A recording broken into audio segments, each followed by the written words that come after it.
Morning friends, তোমরা সবাই কেমন আছো? আমি ভালো আছি, চলে যাচ্ছে আমার জীবন চ্যানেলে তোমাদের ওয়েলকাম। তোমরা ভালো থেকো, সুস্থ থেকো, সাবধানে থেকো, সবাইকে সাবধানে রেখো। যারা আমার দূরের বন্ধু তাদের জন্য উড়ন্ত ভালোবাসা, যারা আমার কাছের বন্ধু তাদের জড়িয়ে ধরে ভালোবাসা। তোমরা আমার সাথে থেকো, তোমরা আমার পাশে থেকো। এখন 9টা বাজেনি, 9টা বাজতে 15। তাহলে এখন থেকে আমি আমার ব্লগটা শুরু করলাম, দেখতে থাকো, আশা করি ভালো লাগবে। চা নিয়ে চলে এসেছি, চা খেয়ে শুরু হবে যুদ্ধ। চলো। আর হ্যাঁ, তোমাদের যাকে যাকে তোমরা আমার ঘরে আসছো, আমার পরিবারের একজন হচ্ছ, তারা আবার ঘুরে চলে যাচ্ছ, যেও না গো বন্ধুরা। আমি ঠিক তোমাদের সময় করে, আমার বেশ কিছুদিন ধরে খুব শরীর খারাপ, তার জন্য আমি তোমাদের সঙ্গে পারছিলাম না সঙ্গ দিতে। ঠিক আছে? আমি ঠিক তাদের কাছে একবার আমার মনে করিয়ে দিও, ঠিক আছে? মর্নিং জানিয়ে চলে এলাম। দেখো, জামা কাপড়গুলো কাচা হয়েছে, রোদ ভালো পাইনি, তাই জন্য একটু রোদে সকালবেলা ঘুম থেকে উঠেই বিছানা টিছানা পরিষ্কার করে জামা কাপড়গুলো একটু রোদে দিয়েছিলাম। তো শুকিয়ে গেছে বলে একটু ভাঁজ করে নিলাম। কাপড় টাপড় কেছেও চলে এসেছি, পুজো করা হয়ে গেছে। তারপরে চা খাবো এবার, তার জন্য এই জামা কাপড়গুলো সব গুছিয়ে জায়গা মতো রেখে দিলাম। একটু রোদ পেলে না জামা কাপড় পরতে কী ভালো লাগে বলো বন্ধুরা, বর্ষাকালে আমার তো খুব ভালো লাগে। আর এই যে পূজা সোনার মাথার বালিশটা, ওই দুদিন খুব রোদে দিলাম জানো তো, দিয়ে ওয়ারটাকে কেচে নিয়ে ওয়ারটাকে পরিয়ে দিলাম।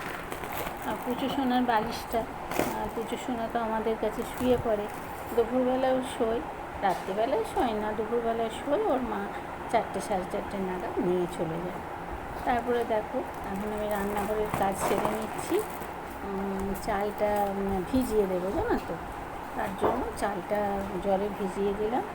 দিয়ে এরপরে কুটনো পাটনা কাটা শুরু হবে, তাই জন্য ফ্রিজ থেকে সব বার করবো। আর তোমার ফ্রিজ থেকে জিনিসপত্রগুলো বার করে রেখে তারপরে আমি কাটতে শুরু করব। তো তার জন্য একটু দেখো, তোমাদের সঙ্গে আমি সেটা শেয়ার করলাম। আর আটা তো রাত্রিরে মাখাই থাকে, সকালবেলায় তাড়াতাড়ি থাকে বলে আটাটা মেখে নিলাম। আর এই দেখো না, এই ভদ্রলোক আমাদের দুধ দিতে আসে, একদম পাশেই আমার বাড়ি। তো তাই জন্য দুধটাও নিয়ে নিলাম, পুজো সোনার দুধ, পুজো সোনা তো খায়, তাই জন্য।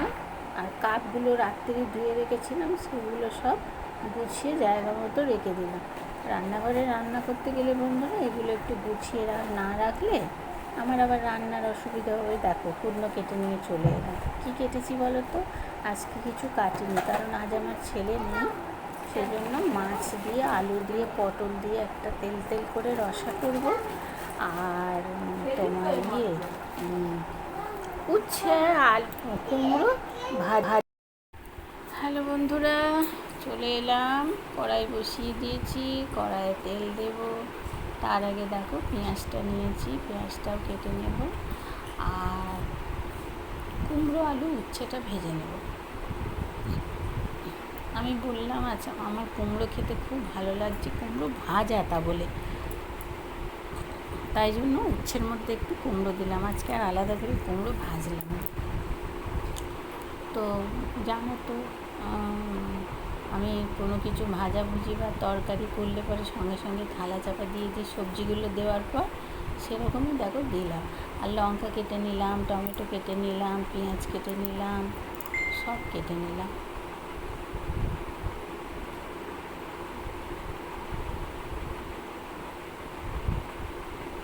আর এই দিকের কড়াইয়ে এবার ওই পটলটা ভাজবো আলাদা করে, তারপরে আলুটা ভাজবো। নুন দিয়ে দিলাম কিন্তু ভাজাটা, আর একটু হলুদ দিয়ে দিলাম। আর নামাবার আগে একটু চিনি দেব। আর দেখো না, বড়িগুলো কী অবস্থা, বড়িগুলো দেখছি কি একটু হালকা করে গন্ধ হয়েছে। তো তাই জন্য কুমড়োর ভেতরেই ওই বড়িটা ভাজা দিয়েছি, জানো তো, বড়ি ভাজা খেতে খুব ভালো লাগে। তো যাই হোক, বড়ি ভাজাটা কুমড়োর মধ্যে দিয়ে দিলাম, বেশ ভালোই লাগছিলো খেতে, জানো তো। বড়ির তরকারির থেকে ভাজাটা আবার ভালো লাগছে। তো যাই হোক, করে নিলাম। আর এদিকে একটু তেল দিয়ে দিলাম, এই যে বললাম পটলটা ভাজবো। আর সব বড়িগুলো আমি কোটোর মধ্যে ঢেলে নিলাম, জানো তো কেন বলো তো, একটু রোদে দেবো। 4-5 প্যাকেট বড়ি, কম বড়ি বলো, তাই বড়িগুলো এখন একটু রোদে দিয়ে রাখতে হবে। রোজই রোদে দিতে হবে, রোজই তুলতে হবে, কিছু করার নেই। রোদটা তো এখন আর সেরকম বন্ধুরা পাওয়া যায় না, রোদের অবস্থা খুব শোচনীয়। তো যাই হোক, 5 বার করে দেওয়া তোলা খুব মুশকিল।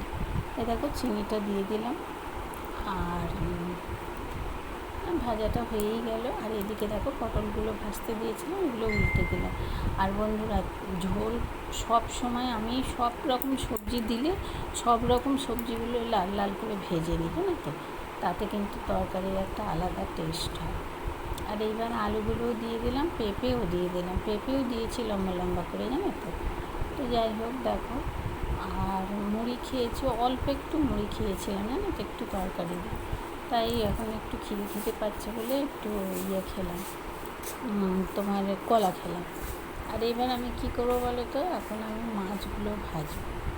আর দেখো না, কড়াইয়ের মধ্যে পেঁয়াজ, টমেটো, তারপরে লঙ্কা সব কিছু দিয়ে দিলাম, দিয়ে এবার তরকারিটা এখন কষাতেই থাকছি। আর এইবার একটু আদা দেবো, ধনে দেবো, জিরে দেবো। আর দেখো কষতে তরকারিটা এত সুন্দর খেতে হয়েছিল বন্ধুরা। আজকে আমি খেয়েছি অনেক দিন পর। আর দেখো মাছগুলো আমি বরফ ছাড়িয়ে নিচ্ছি, অনেকগুলি মাছ তো, তাই জন্য 2টো মুড়ো নেব, 2টো দাগা নেব, আর একটা পজিশনের জন্য পেটি নেব। তো তাই জন্য পেটিগুলো আলাদা করে রাখি, মুড়ো লেজা আলাদা করে রাখি। তাই জন্য মাছগুলো সব বার করলাম, করে নুন হলুদ মাখিয়ে রাখি। এইবার দেখো কড়াইটা চাপিয়েই রেখেছি, কড়াইটা আর আমার বন্ধ করার কথা মনেই নেই। তো যাই হোক,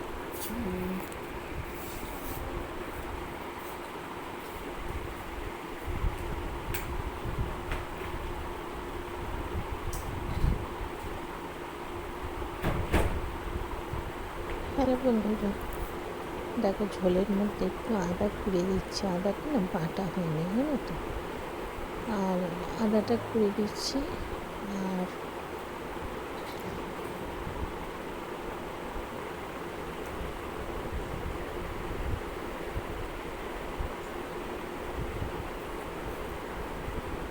এবার একটু আদা দিয়েছি, এবার এটাকে কষিয়ে নেবো। হলুদ দিচ্ছি, হলুদটা না খুব কালার কম হয়, জানো তো, তাই জন্য একটু বেশি করে হলুদ দিতে হয়। হলুদটা এমনি ভালো, আর এখন রেড চিলি দিলাম একটু, আর ঝালের জন্য কাঁচা লঙ্কা দিয়েছি। এবার একটু জিরে দিলাম,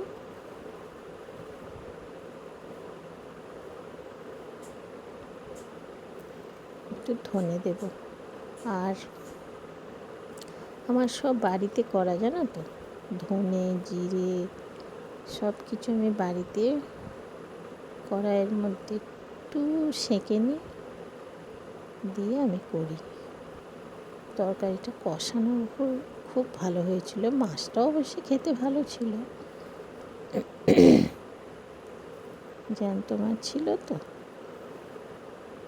মাছটা খুব ভালো ছিল। এবার আমি এখন সব গোছাগুছি করব, এটা হচ্ছে আমার মেন কাজ। তরকারি বসিয়ে দিয়ে আমি গোছাগুছি শুরু করে দিই, নাহলে যদি তরকারি বসিয়ে দিয়ে বসে থাকি তাহলে আবার আমার চান করতে দেরি হয়ে যাবে। আমার 12টা-1টার মধ্যে চান না করলে ভালো লাগে না।